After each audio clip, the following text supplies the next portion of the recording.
everyone and welcome back to the channel Empower Tutoring। तो अब जो टॉपिक हम ले रहे हैं उस टॉपिक का नाम है अरिथमेटिक प्रोग्रेशन। ये टॉपिक क्लास 10th में सीबीएसई में और आईसीएसई में भी इंक्लूडेड है। तो आज शुरू करते हैं हम अरिथमेटिक प्रोग्रेशन। इससे पहले कि हम टॉपिक में प्रोसीड करें, कुछ ऐसे टर्म्स हैं जिनको जान लेना यहाँ पर बहुत ज्यादा जरूरी है। तो देखते हैं पहला ऐसा कौन सा टर्म है जिसके बिना हम आगे एपी में प्रोसीड नहीं कर सकते हैं। तो देखते हैं, पहला टर्म है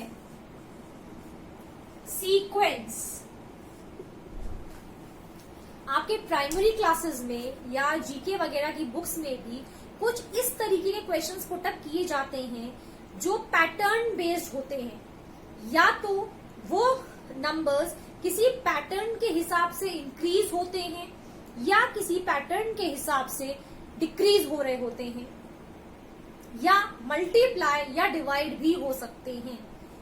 कई बार कुछ पैटर्न्स ऐसे भी आते हैं which are the combinations of addition as well as multiplication or may be a combination of any two operators. तो सीक्वेंस क्या है? अगर नंबर्स, हमने कुछ ऐसे नंबर्स लिए जो एक किसी पर्टिकुलर पैटर्न को फॉलो करते हैं, तो हम कहेंगे कि वो नंबर्स सीक्वेंस में हैं। जैसे फॉर एग्जाम्पल मैं एक नंबर लेती हूं 7, 13, 19, 25 एंड सो ऑन। अब आप देख सकते हैं कि पहला नंबर मैंने 7 लिया है, उसके बाद 13 है, उसके बाद 19 है, फिर 25 है and the series goes on. इसी तरीके से ये सीरीज जो है, ये पैटर्न जो है आगे बढ़ता है। तो आप देख सकते हैं कि 7 के बाद 13 आया। इसका मतलब क्या है कि 7 में 6 प्लस किया गया है जिससे हमें 13 मिलता है, और फिर 13 में again 6 is added to get 19। In 19 again 6 is added to get 25 and the series goes on in the same manner। तो ये इस तरीके से क्या बन जाता है? एक सीक्वेंस बन जाता है जो एक पर्टिकुलर पैटर्न को फॉलो करता है। एक दूसरा एग्जांपल लेते हैं,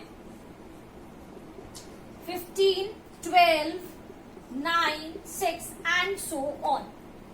अब आप देख सकते हैं इस पैटर्न में जो फर्स्ट नंबर है वो है 15, दूसरा नंबर है 12, यानी इन दोनों नंबर में कोई इंक्रीमेंट नहीं हो रहा है, but they are decreasing. Decreasing by what? By a number 3। और I can say if from 15 I subtract 3 I will get 12, again from 12 if I subtract 3 I will get 9, again from 9 subtracting 3 I will get 6 and in this manner the series proceeds। So again here we can say that it forms a sequence। एक और example लेते हैं,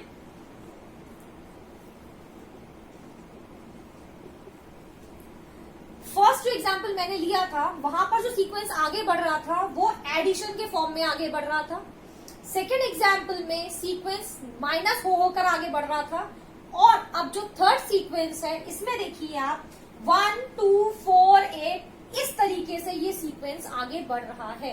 तो आप easily पहचान पाएंगे कि ना तो ये किसी एक पर्टिकुलर एडिशन के साथ आगे बढ़ रहा है, ना ही सब्ट्रैक्शन है। यानी हम कोशिश करेंगे फाइंड आउट करने की कि क्या ये मल्टीप्लिकेशन के साथ आगे बढ़ रहा है, तो ऐसा ही है। सो 1 multiplied by 2 gives you 2, 2 multiplied by 2 gives you 4, 4 multiplied by 2 gives you 8 and so on the sequence follows. अब ये तो बात थी सीक्वेंस की।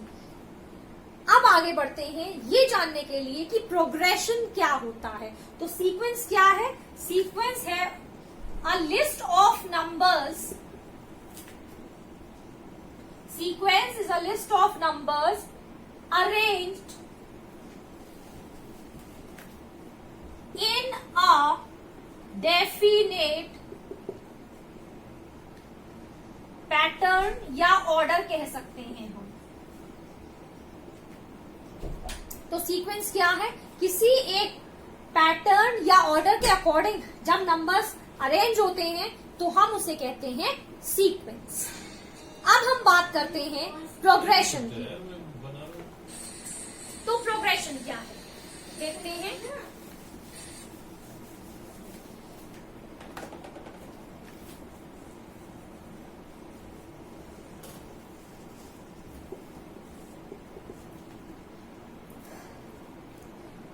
जब कोई सीक्वेंस एक डेफिनेट पैटर्न को फॉलो करते हुए आगे बढ़ता है, I repeat, when a sequence follows a definite pattern, it is known as progression. मैं यहां डेफिनेशन लिख देती हूं। The sequence which follows a definite pattern is called a progression। ठीक है, तो ये सीक्वेंस से ही प्रोग्रेशन बनता है। जब कोई सीक्वेंस एक डेफिनेट पैटर्न को फॉलो करते हुए आगे बढ़ता है, then it forms a progression. अब आते हैं, तो ये अरिथमेटिक प्रोग्रेशन में से हमने जान लिया कि प्रोग्रेशन क्या है। अब आगे बढ़ते हैं अरिथमेटिक प्रोग्रेशन की तरफ। तो अब जान लेते हैं अरिथमेटिक, जो हमारा टॉपिक है उसको, अरिथमेटिक प्रोग्रेशन।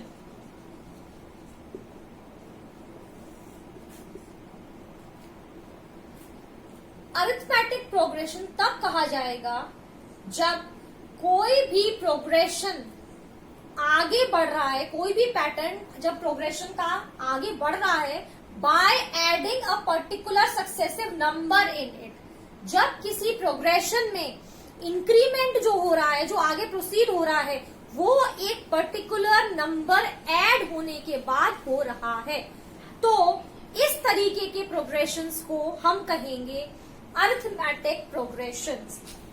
तो पहले मैं यहाँ पर डेफिनेशन लिख देती हूँ, फिर आपको समझाती हूँ एक एग्जाम्पल के साथ।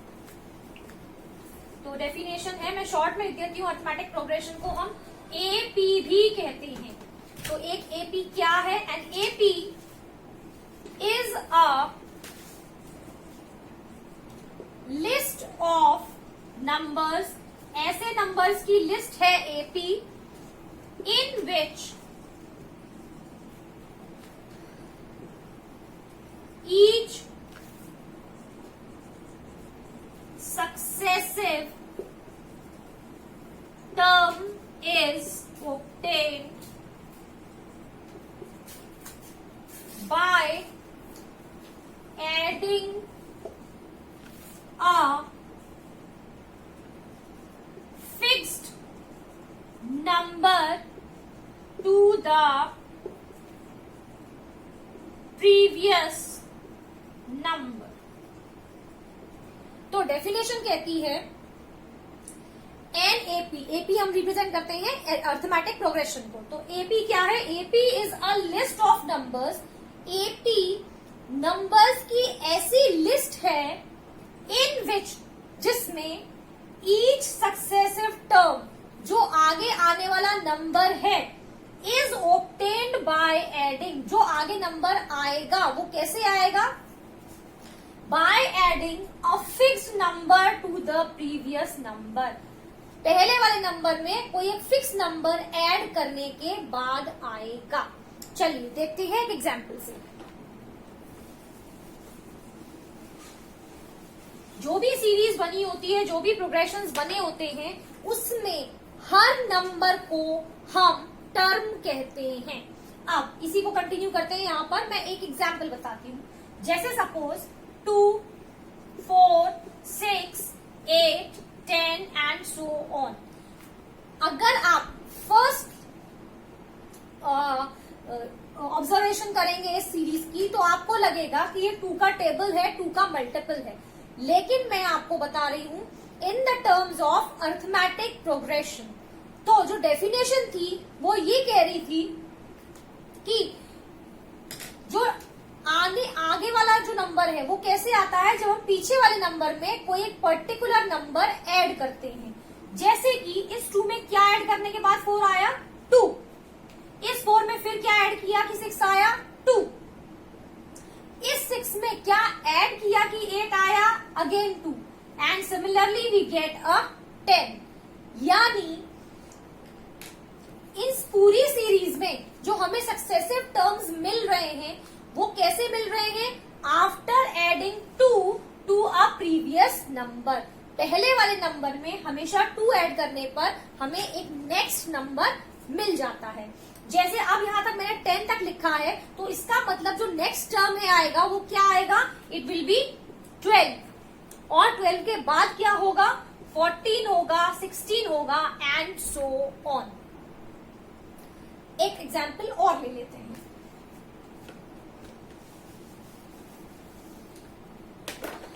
एक चीज और यहां पर बता दूं कि कोई जरूरी नहीं है कि जो ऐड आप कर रहे हैं they are only the positive integers.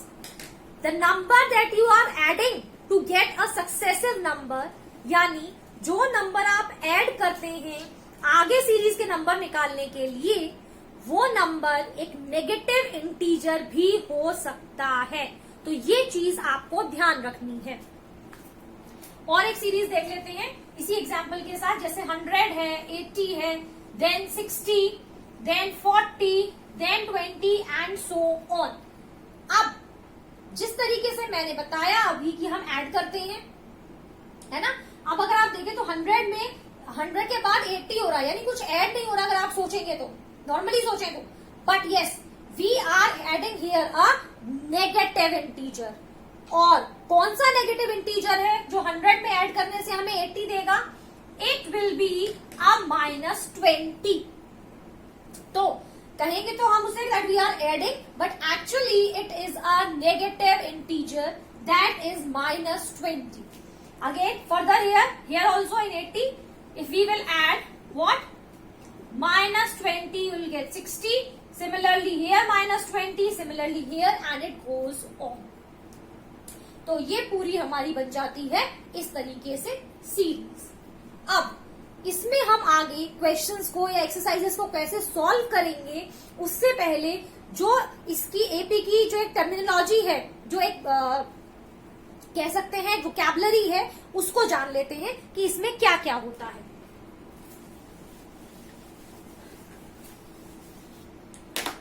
तो जब भी एपी शुरू होती है तो पहला जो ये है नंबर, ये कहलाता है फर्स्ट टर्म। जो पहला नंबर है ये कहलाता है फर्स्ट टर्म। बाय डिफॉल्ट इसको हम स्मॉल लेटर के ए से डिनोट कर देते हैं, ये आपको ध्यान रखना है, ठीक है। उसके बाद अगर सीरीज का कोई एंड दे रखा है तो वो लास्ट नंबर होगा। अगर लास्ट में कोई टर्म आता है, यहाँ पर तो सीरीज में नहीं दिख रहा हमें, लेकिन अगर कोई लास्ट टर्म आता है तो उसको हम एल से डिनोट करते हैं। जो भी ये चीज हमने ऐड की है, जो भी नंबर ऐड करने के बाद हमारी सीरीज आगे कंटिन्यू होती है, उसको हम कहते हैं कॉमन डिफरेंस, और उसको रिप्रेजेंट करते हैं हम डी से। तो डी कैसे निकालेंगे हम, A2 माइनस A1। A2 का मतलब है सेकेंड टर्म